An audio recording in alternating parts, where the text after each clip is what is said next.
दोस्तों, हर जुमेरात दरगाह पर जाके सलाम करने वाली औरत सबके सामने जानवर क्यों बन गई?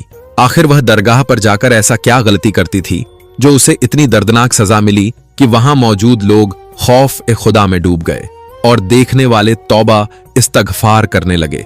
और उस औरत का हाल ऐसा था जिसे सुनकर आपके रोंगटे खड़े हो जाएंगे। इसलिए दोस्तों, दरगाह पे जाने वाले लोग लाजिमी इस वीडियो को देखें, क्योंकि शायद आप लोग भी यह गलती करते हो लेकिन उस गुनाह को गुनाह ही नहीं समझते होंगे। इसलिए वीडियो में आखिर तक जरूर रहिएगा, क्योंकि बड़ी सबक हासिल करने वाली कहानी है। इस लड़की का नाम मारिया था। वो बहुत ही ज्यादा खूबसूरत और चंचल लड़की थी। वो घर भर की लाडली थी, माँ बाप की पहली औलाद थी जो बहुत मन्नतों और मुरादों के बाद इस दुनिया में आई थी। मारिया के बाद अल्लाह ने उसके माँ बाप को एक बेटा अता किया था, मगर जो मोहब्बत उन्हें अपनी बेटी से थी वो बेटे से नहीं हो सकी थी। यूं माँ बाप के प्यार ने मारिया को बिगाड़ दिया था। इस बात का एहसास उसके वालिद को उस दिन हुआ जब उन्होंने अपनी बेटी को मोहल्ले के एक लड़के के साथ खत ओ किताबत करते हुए देखा। तब वो बिल्कुल शौक में रह गए थे। यकीन ही नहीं आ रहा था कि उनकी बेटी ऐसा भी कर सकती है। अब वो इस सब का दोष किसे देते? अपनी बीवी की तरबियत को या फिर खुद को? क्योंकि जब भी बीवी उसे किसी बात पर टोकती थी तो वही इन मां बेटी के दरमियान में आ जाते। अरे मेरी बेटी को हर वक्त तुम टोकती रहती हो, खबरदार। अगर उसके साथ दोबारा सख्त अंदाज में बात की तो वरना मुझसे बुरा कोई नहीं होगा। और यूं वो खामोश हो जाया करती थीं। अब उन्होंने सोचा कि इससे पहले कि बेटी हाथ से निकल जाए या पानी सर से ऊंचा हो जाए, उसकी शादी कर देनी चाहिए। उन्होंने उसी लड़के से शादी की बात की जिसके साथ उनकी बेटी का चक्कर था, मगर वो लड़का साफ मुकर गया। अरे अंकल, मैं तो बस दिल बहलाने के लिए उससे बात कर रहा था। आप उसे मेरे ही गले बांधना चाहते हैं, मुझे उससे शादी नहीं करनी। तब उन्होंने अपने एक शागिर्द के साथ मारिया की शादी का फैसला कर लिया था और मारिया को बताए बगैर शादी की तारीख भी रख दी गई।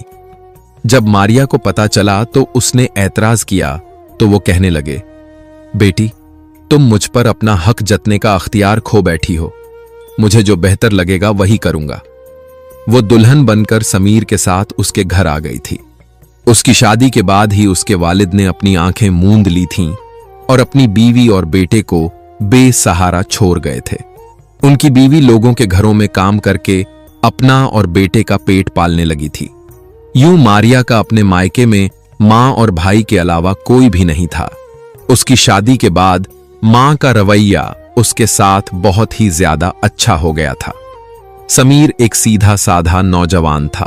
वो एक मजदूर था, कम पढ़ा लिखा था, इसलिए न तो वो कोई अच्छी नौकरी कर सकता था और न ही उसके पास इतना पैसा था कि वो अपना कारोबार कर सकता। बेचारा दिहाड़ी लगाकर अपना और घर वालों का पेट पालता था।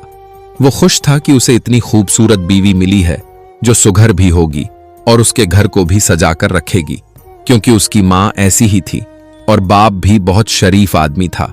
मगर ये तो शादी के बाद समीर को अंदाजा हुआ कि मारिया अपने मां बाप से बिल्कुल अलग थी। न तो उसे घर को साफ सुथरा करना अच्छा लगता था और न ही वो किसी घर के काम में दिलचस्पी लेती थी। शादी के कुछ दिनों बाद ही उसने जिद शुरू कर दी थी। मुझे मोबाइल लेना है, समीर कहने लगा। मेरे पास जैसे ही पैसे आएंगे मैं तुम्हें मोबाइल लेकर दे दूंगा।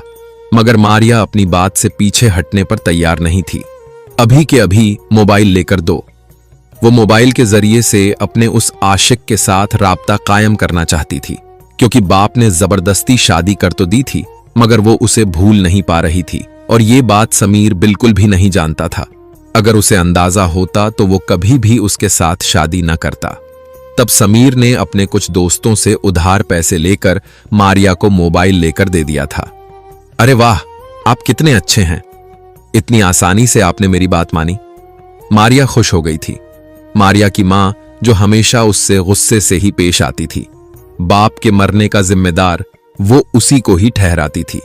एक दिन मारिया मां के पास आई तो उसने मां के हाथ पर ढेर सारे पैसे रखे और एक नया जोरा भी मां को तोहफे के तौर पर दिया। उसकी मां तो देखकर हैरान रह गई। अरे, इतने पैसे ये कहां से लेकर आई हो? मारिया कहने लगी। मां, तुम ये सब रख लो, ऐश करो। मैं इससे भी ज्यादा तुम्हें पैसे लाकर दूंगी। बस तुम्हें एक छोटा सा काम करना होगा। कैसा काम? मारिया की मां ने सारी जिंदगी गुर्बत में गुजारी थी। शौहर की कमाई इतनी थी नहीं जो कभी वो खुलकर खर्च करती, हमेशा खुलकर खर्च करने की हसरत दिल में लिए वो इतनी उम्र गुजार चुकी थी, और अब जब इस उम्र में उसके पास इतने पैसे आए तो वो खुशी से बेकाबू हो गई थी। इतने पैसे तो मैं लोगों के घरों में पूरा महीना काम करके भी नहीं कमा पाती जितना मेरी बेटी ने दिए हैं। मारिया कहने लगी, मां, तुमने बस करना यह है कि मेरे शौहर से ये कहना है कि मैं दरगाह के पास सलाम दुआ करके तुम्हारे पास रात रुकने के लिए आई हुई हूं। जब भी मेरा शौहर यहां पर आकर मेरे बारे में पूछेगा या मुझसे मिलने की कोशिश करेगा तो तुम उसे ये कहना कि मैं दरगाह गई है। तुमने मेरे शौहर को ये बात नहीं बतानी कि मैं यहां पर नहीं हूं। मगर बेटी, मैं ऐसा क्यों करूं? और मुझे ये बताओ कि तुम अपने शौहर से झूठ बोलकर कहां जाओगी? अगर तुम यहां नहीं आओगी तो ऐसा कौन सा ठिकाना है तुम्हारा जहां जाओगी? इस बार मारिया असरार अंदाज में मुस्कुराने लगी थी। मां, तुम चाहती हो कि घर की हालत बदल जाए भाई, पर लिखकर किसी काबिल बन जाए और तुम्हें भी लोगों के घरों में काम करने से जान छूट जाए। हां बेटी, मैं चाहती हूं कि मैं अब आराम करूं, सुकून से जिंदगी गुजारूं। मगर बेटी, जब तक जान बाकी है तब तक तो ये जिंदगी के बखेरे निपटाने पड़ेंगे। मारिया कहने लगी, मां, अब से ये तुम्हारी सारी जिम्मेदारियां मेरे सर पर हैं। बस तुम्हें इतना सा काम करना है कि हर हफ्ते मेरा साथ देना है। मैं तुम्हें अपने शौहर से बात करवा दिया करूंगी तो तुमने मेरे शौहर से वही कहना है जो मैं कहने को बोलूंगी। समीर का यह मामूल था कि वो हर जुमेरात को करीबी दरगाह पर जाता था और अपनी बीवी को भी अपने साथ जरूर लेकर जाता। जिस दिन मारिया अपनी मां के घर होती तो उस दिन वो अकेला ही जाता था। एक दिन जब मारिया उसके साथ दरगाह पर आई तो वहां पर बाबा मारिया को देखकर चौंके थे। समीर से कहने लगे, बेटा, एक गिलास पानी का ले आओ, मुझे बहुत प्यास लगी है। मारिया वहीं पर खड़ी थी। समीर के जाते ही बाबा उससे कहने लगे, बेटा, इंसान को दुनिया की चमक दमक में खोकर अपनी आखिरत को भूलना नहीं चाहिए बेटा। जो इंसान का अंदर होता है, जो उसकी सोच होती है, वो कभी ना कभी सबके सामने आकर रहती है और तब इंसान के पास पछतावे के सिवा कुछ नहीं होता। मारिया उनकी बात सुनकर चौंकी तो थी मगर समझी नहीं थी। क्या कहा आपने बाबा? आपकी बात की मुझे समझ नहीं आ रही। बाबा मुस्कुरा दिए थे। बेटा, अगर वक्त पर समझ जाओ तो इसमें तुम्हारी बेहतरी है, वरना अगर वक्त हाथ से निकल गया तो तुम पछतावे के सिवा कुछ भी हासिल नहीं कर पाओगी। उसी वक्त वहां पर समीर उनके लिए पानी लेकर आ गया तो वो खामोश हो गए थे। एक दिन जुमेरात को जब समीर वहां पर गया तो आज वो अकेला था क्योंकि मारिया अपनी मां के घर थी। बाबा ने उसे समझाया, बेटा, इंसान जब किसी पर हुक्मरान बनता है तो उसके फराइज पहले से ज्यादा हो जाते हैं। अब वो अपनी मातहत हर चीज के लिए जवाबदेह होता है। उसे इतना बाखबर होना चाहिए कि अपनी मौजूदगी और गैर मौजूदगी में भी होने वाले वाकयात के बारे में वो अच्छे से जानता हो। यही एक अच्छे इंसान की पहचान है कि वो समझदार और जीरक निगाह हो। समीर उनकी बातों पर सर हिलाता रहा मगर वो भी बाबा की बात को समझ नहीं सका था। अब मारिया का यही मामूल बन गया था। जब भी मारिया का कहीं घूमने का प्लान बनता या फिर अपने किसी मर्द दोस्त के साथ मुलाकात करने के लिए जाती तो वो रात रात भर घर से बाहर रहती थी। ऐसे में वो अपनी मां का इस्तेमाल करती। समीर, मेरी मां की तबीयत बहुत ही ज्यादा खराब है। वो चाहती हैं कि मैं उनके पास 2 दिन रुकने के लिए जाऊं। आपको ऐतराज तो नहीं होगा? समीर कहता, देखो मारिया, घर में मां अकेली है, वो अभी बीमार है, वो घर के काम काज नहीं कर सकती। ऐसे में मुझे खाने पीने की हर बात की बहुत परेशानी होती है। अगर तुम इसी तरह से मां के घर रोज रोज जाओगी तो मेरे घर का क्या होगा? समीर का इतना कहना ही था कि मारिया ने वावेला मचाना शुरू कर दिया। अच्छा, तो आपने मुझे कैद किया हुआ है, अपनी और अपनी मां की नौकरानी बनाकर लाए हैं। मेरी तो जिंदगी खत्म हो गई। मेरी वो मां जिसने मुझे पैदा किया है, उसका मुझ पर से हक खत्म हो गया। मारिया के रोने पर समीर बकला गया था। अरे नहीं मारिया, मेरा ऐसा मतलब नहीं था। अच्छा ठीक है, तुम चली जाओ। अम्मी से मैं कह दूंगा कि वो कोई न कोई बंदा रख ही लेंगी। मारिया 2 दिन कहकर पूरा 1 हफ्ता घर से बाहर रही थी। समीर घर में था तो उसकी मां बहुत ही ज्यादा उदास और परेशान होती। बेटा, आज मैं कपड़े धोकर छत पर फैलाने के लिए गई। जब वापस आई तो मेरा पांव फिसल गया। मैं मुंह के बल जमीन पर गिर गई। अब मुझ में चलने फिरने की हिम्मत नहीं है। मैंने खाना भी नहीं बनाया बेटा। मुझ में हिम्मत नहीं है। इस तकलीफ से मेरी जान निकली जा रही है। अम्मा, तुम रुको, मैं तुम्हें डॉक्टर के पास लेकर चलता हूं। समीर मां को डॉक्टर के पास लेकर गया था। उसने मरहम पट्टी करवाई। वापस घर छोड़ने के बाद वो सीधा मारिया की मां के पास गया था। खाला जान, आप मारिया को मेरे साथ भेज दें। मारिया की मां हैरान रह गई। क्या मतलब बेटा? अरे, आपके पास मारिया आई हुई है। पिछले 1 हफ्ते से आपके पास ही रुकी हुई है। आप उसे कहें मेरे साथ चलें। तब मारिया की मां को उसकी बात याद आ गई। हां बेटा, उसकी तबीयत ठीक नहीं थी। अभी वो डॉक्टर के पास गई हुई है। जैसे ही वो वापस आती है तो मैं तुम्हारा पैगाम दे दूंगी। समीर कहने लगा, ठीक है खाला जान, मैं उसका इंतजार कर लेता हूं। काफी देर गुजर गई थी। समीर वहीं पर बैठा इंतजार करता रहा। मारिया की मां घबरा रही थी। क्या करूं? तभी उसने मारिया के नंबर पर कॉल मिलाई। अरे बेटी, तुम 1 हफ्ते से घर से बाहर हो। हां मां, ये बात तुम्हें कैसे पता चली? कहीं वो तो तुम्हारे पास आ तो नहीं गया? तुमने सच तो नहीं बता दिया? अरे नहीं बेटी, वो तुम्हारा इंतजार कर रहा है, जल्दी से आ जाओ। मारिया उस वक्त दूसरे शहर में थी। अपने नए दोस्त के साथ वो घूम फिर रही थी। दोस्त ने उसे बहुत ही ज्यादा शॉपिंग भी करवाई थी और बहुत सारे पैसे भी दिए थे। अब ये सब मैं समीर के सामने मां के पास कैसे लेकर जाऊंगी? मगर मजबूरी थी, घर आना तो था। शाम के वक्त वो घर पहुंची थी। समीर उसे देखकर गुस्से में आ गया था। कब से मैं तुम्हारा इंतजार कर रहा हूं, मुझे बताओ, तुम कौन से डॉक्टर के पास गई हुई थी जहां से वापस आते हुए तुम्हें इतनी देर लग गई? और ये सब क्या है? मारिया रोने लगी थी। आप मुझ पर शक कर रहे हैं। एक तो मैं इतनी बीमार हूं, मुझे इसके बजाय मेरा ख्याल करें। ऊपर से आप मुझ पर गुस्सा कर रहे हैं। अरे डॉक्टर के पास बहुत ही ज्यादा रश था। वहां बहुत सी औरतें थीं। मेरा नंबर आते आते देर हो गई और फिर दरगाह पर चली गई सलाम दुआ करने, और आप हैं कि मेरी बात को समझने के बजाय मुझ पर गुस्सा कर रहे हैं। समीर शर्मिंदा हो के, ऐसी बात नहीं मारिया, मैं तो तुम पर शक नहीं कर रहा। मारिया कहने लगी, मां, ये आपकी चीजें हैं जो आपने मंगवाई थीं। जब ये सब सामान खोलकर मारिया की मां ने देखा तो उसकी आंखें चमक उठी थीं, क्योंकि इसमें खाने पीने की बहुत सारी चीजें थीं, जिनमें गोश्त, फ्रूट और पहनने के लिए नए कपड़े भी मौजूद थे। मारिया ने चुपके से कुछ पैसे अपनी मां के हाथ पर रख दिए और घर में आ गई। मां, मैं कुछ दिनों बाद मैं फिर से बाहर जाऊंगी, कुछ काम है मुझे। और तब आपने मेरे शौहर से कहना है कि मैं किसी रिश्तेदार के घर गई हुई हूं और वहां से गौसे पाक के दरगाह पर जाऊंगी, क्योंकि वहां पर मुझे कुछ दिन लग सकते हैं। अरे बेटी, मुझे बताओ तो तुम कर क्या रही हो? तब मारिया ने मां को सच बता दिया था। मां, मैं घुर्बत वाली जिंदगी गुजारते गुजारते तंग आ गई हूं, इसलिए मैं लड़कों से पैसे वसूल करती हूं और बदले में उन्हें खुशी देती हूं। मारिया की मां ने उसे बुरी तरह डांटा था। बेटा, यह गलत बात है, गुनाह है, तुम्हें ऐसा नहीं करना चाहिए। मारिया कहने लगी, मां क्या करूं? फिर सिसक सिसक कर जिंदगी गुजारूं, और आपको भी इतने पैसे मैं कहां से लाकर दूंगी? फिर मेरे शौहर की तो इतनी कमाई है। नहीं, मारिया की मां खामोश हो गई। अच्छा बेटा, मुझे थोड़े से और पैसे दे दो। तुम्हारे भाई के स्कूल की फीस देनी है और उससे कुछ शॉपिंग भी करवानी है।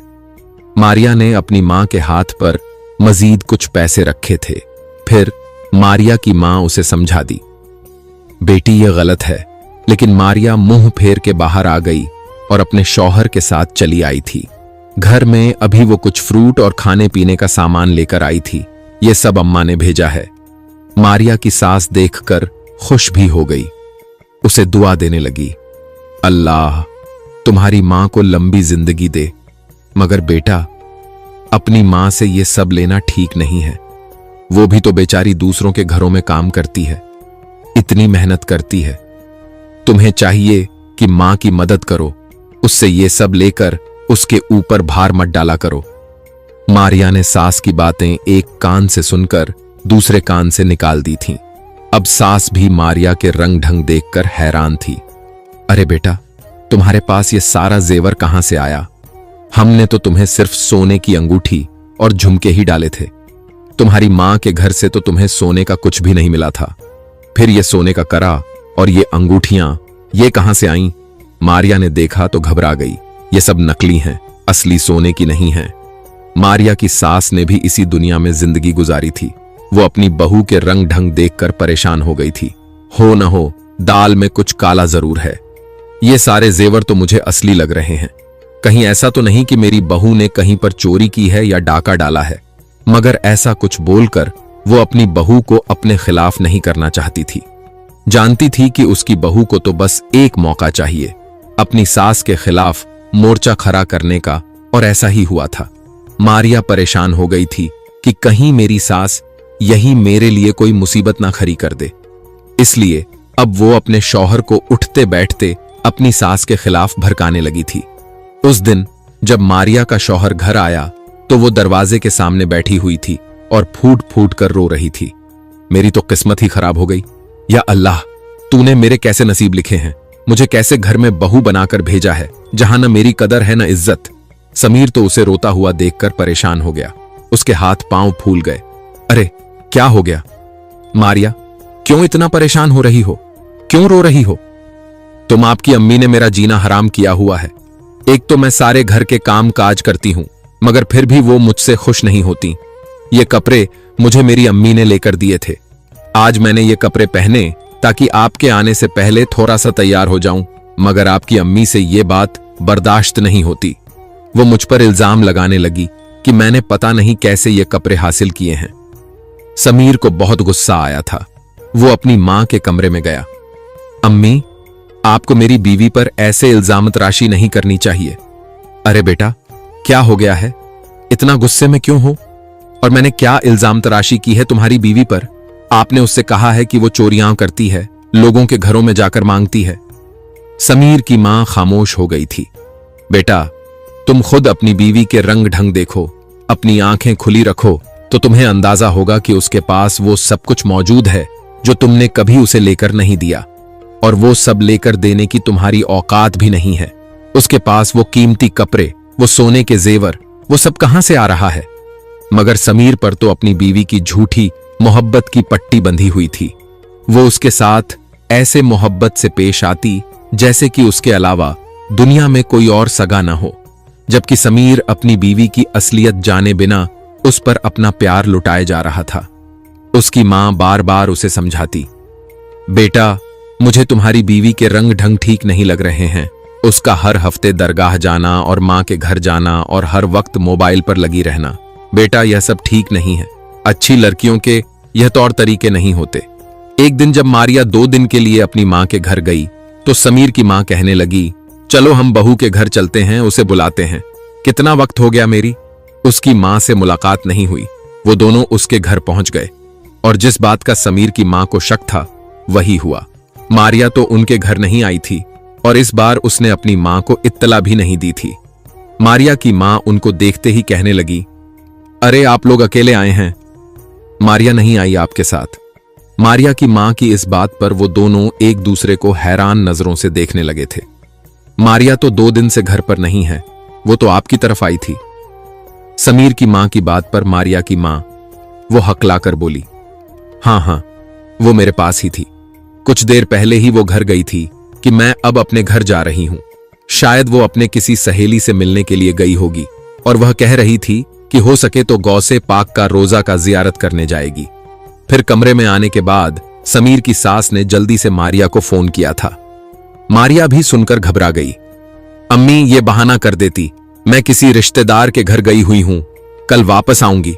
मगर अगले दिन मरियम वापस आई तो उसके रंग ढंग ऐसे थे, ऐसा लिबास पहन रखा था कि समीर की मां अपने बेटे को नजर से देखने लगी। बेटा, अभी भी मौका है, तुम अपनी बीवी पर नजर रखो। यह देखो कि वो कहां आती जाती है, किससे मिलती है। उसके रंग ढंग मुझे ठीक नहीं लग रहे हैं। मगर समीर ने कभी भी अपनी मां की बात नहीं मानी थी। हमेशा एक कान से सुनकर दूसरे कान से निकाल देता। यहां तक कि उसने कभी अपनी बीवी के मोबाइल के बारे में यह जानने की कोशिश नहीं की थी कि वो किससे बात करती है। वह अपने कमरे चला गया था। अरे मरियम, तुम तो अपनी सहेली के साथ गौसे पाक का रोजे मुबारक का जियारत करने जाने वाली थी ना? मरियम नजरें चुराते हुए बोली। हाँ, लेकिन प्लान कैंसिल हो गया। मेरी सहेली की तबीयत बिगड़ गई थी, इसीलिए उसके पास रात भर रहकर आ गई। ठीक से सोई भी नहीं। जब आधी रात का वक्त था, जब मारिया के नंबर पर किसी की कॉल आने लगी, वो मोबाइल कान के साथ लगाकर कमरे से बाहर निकल गई। समीर की भी आंख खुल गई थी।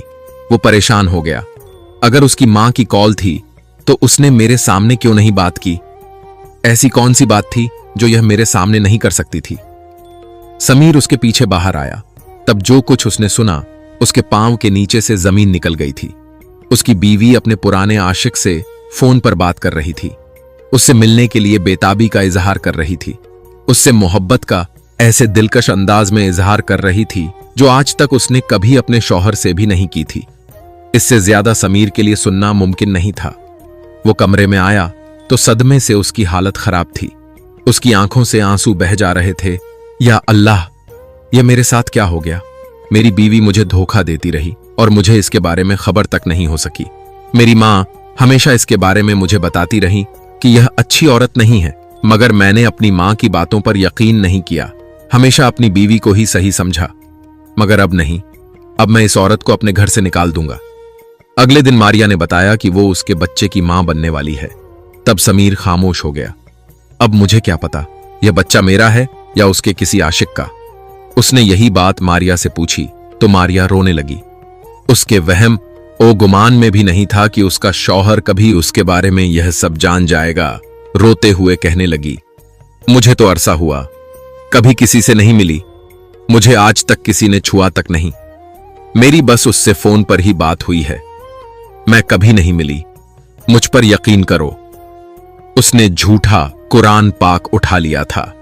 कुरान पाक पर हाथ रखकर झूठी कसम खाई कि अगर मैं उससे मिली हूं या यह बच्चा किसी और का हो तो तुम मुझे तलाक दे देना। मारिया जानती थी कि उसका आशिक कभी भी उसे अपनाने के लिए तैयार नहीं होगा, और जब तक यह बच्चा इस दुनिया में नहीं आ जाता तब तक वो अपने शौहर के घर ही रहना चाहती थी, क्योंकि बच्चे की जिम्मेदारी अपने शौहर को सौंप कर ही वो किसी दूसरे मर्द के साथ शादी करने का फैसला कर सकेगी। हर रोज वो झूठी कस्में खाकर अपने शौहर को यकीन दिलाती। समीर खुद सीधे सादे मिजाज का इंसान था, नेक फितरत था, इसलिए वो अपनी बीवी की बातों पर आंखें बंद करके यकीन कर गया था। जुमेरात का दिन था। समीर ने कहा कि चलो मेरे साथ दरगाह पर सलाम करते हैं और बाबा साईं से भी दुआ ले लेते हैं। मैं चाहता हूं कि अल्लाह मुझे बेटा दे। मगर मारिया ने साथ जाने से इनकार कर दिया था। समीर तो वहां चला गया था। उसके जाने के बाद मारिया को अपने वजूद में अजीब सी बेचैनी महसूस होने लगी थी। जब भी कभी उसकी तबीयत खराब होती थी तो समीर उसे बाबा साईं के पास लेकर जाता था। वो उसे दम डालते तो उसकी तबीयत ठीक हो जाती थी। अब मारिया ने सोचा कि वो फिर से दरगाह पर जाए ताकि उसकी तबीयत ठीक हो सके। लेकिन दोस्तों, उसको डॉक्टर के पास जाना चाहिए था। ये मेरे तरफ से सलाह है, झाड़ फूक से तबीयत ठीक नहीं होती, लेकिन उसका हाल तो ये होना था, इसलिए वह चली गई। वह बाबा साईं के पास गई।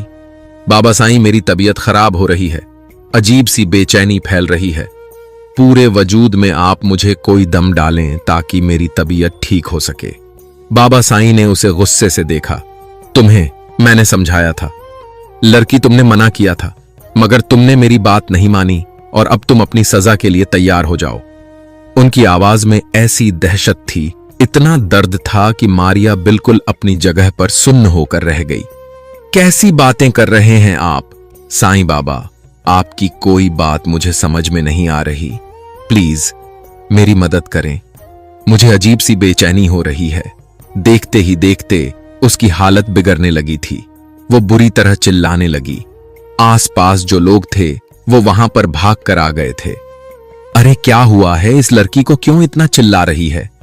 अरे क्या इस पर जिन्नात है?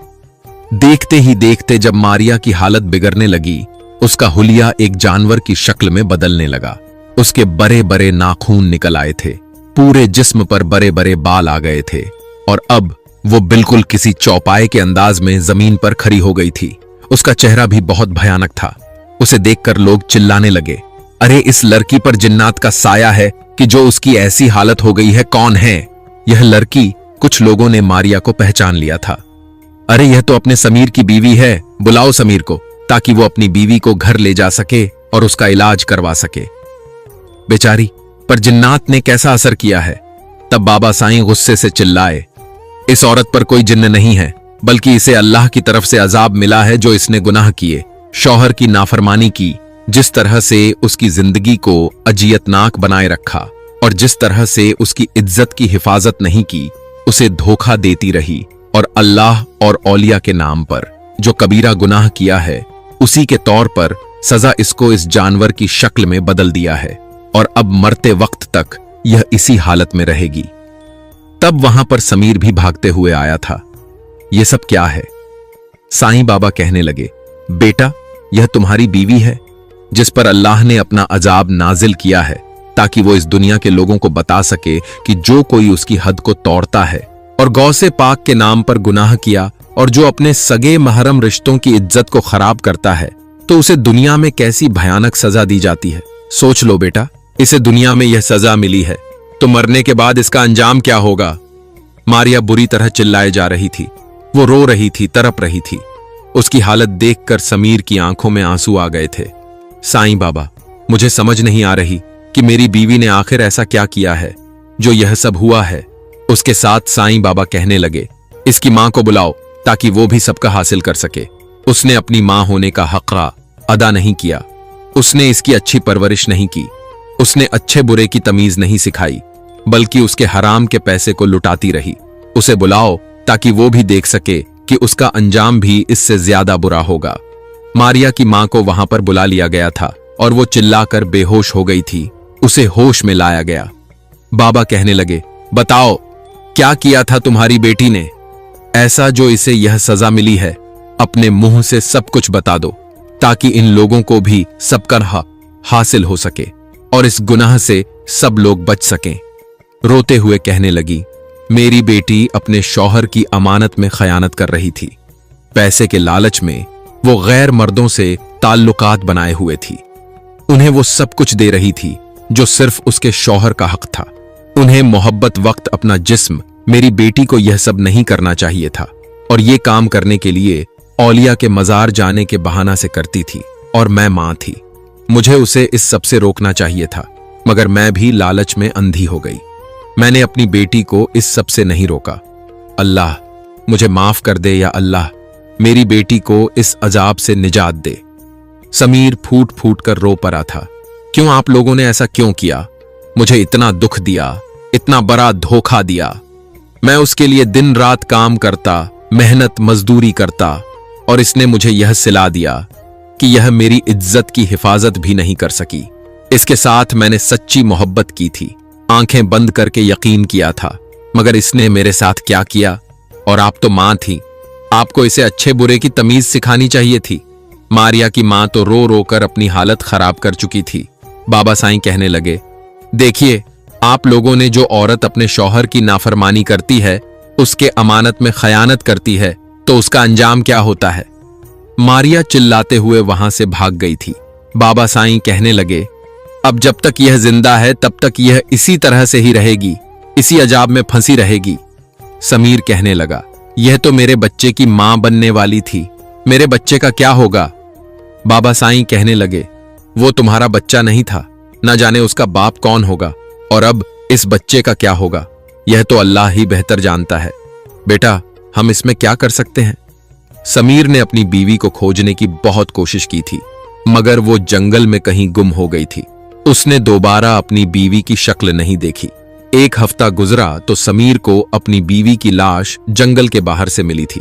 उसने रोते हुए गांव के लोगों को वहां पर बुलाया था, इमाम साहब को भी वहां पर बुलाया, और फिर गांव की औरतों की मदद से बीवी को गुस्ल देकर उसे दफन कर दिया था। समीर हर रोज अपनी बीवी की कब्र पर जाता, उसके लिए दुआए मगफिरत करता था, और फिर घर आता तो मां के साथ घर के कामों में हाथ बंटाता। कुछ दिन के बाद उसकी मां ने उसकी दूसरी शादी कर दी थी, जो गांव की एक सीधी सादी सी लड़की थी, मगर बहुत नेक थी, बहुत सलीखेमंद थी। समीर की मां को भी अब कोई शिकायत नहीं थी, और उस लड़की की नेकी की वजह से समीर को भी अल्लाह ने रंग लगा दिए थे। दिन ब दिन उसके घर के हालात फिरने लगे थे। अल्लाह ने बेटी जैसी रहमत भी उसके घर में उतार दी थी। अब वो अल्लाह का शुक्र अदा करते हुए नहीं थकता था, मगर आज भी उसके दिल में अपनी बीवी का गम ताजा था, क्योंकि उसने अपनी पहली बीवी को इतना छूट दे दिया था कि उसकी बीवी अल्लाह और औलिया के नाम पर, दरगाह जाने के नाम पर क्या कुछ नहीं गुल खिलाया। हदीस में है कि एक औरत दोजख में जाती है तो अपने साथ 4 मर्दों को लेकर जाती है, उसका बाप, भाई, शौहर और बेटा। इसीलिए कहते हैं कि आप लोगों को अपनी औरतों के बारे में खबर होनी चाहिए, उन पर गहरी नजर रखनी चाहिए, क्योंकि आप लोग उन पर निगाहबान होते हैं। अगर आपकी बातें से मान जाए तो ठीक नहीं, तो उसके लिए जहन्नुम तो है ही। प्यारे दोस्तों, अगर आपको इस दर्दनाक कहानी से सबक हासिल हुआ है तो आप अपने फैमिली, दोस्तों, रिश्तेदारों और सारे लोगों में वीडियो को शेयर जरूर करें, क्योंकि उन्हें भी इबरत और सबक हासिल होगा। और मेरे चैनल को सब्सक्राइब करके कमेंट बॉक्स में अल्लाहू अकबर और अस्तगफिरुल्लाह जरूर लिखिएगा। शुक्रिया।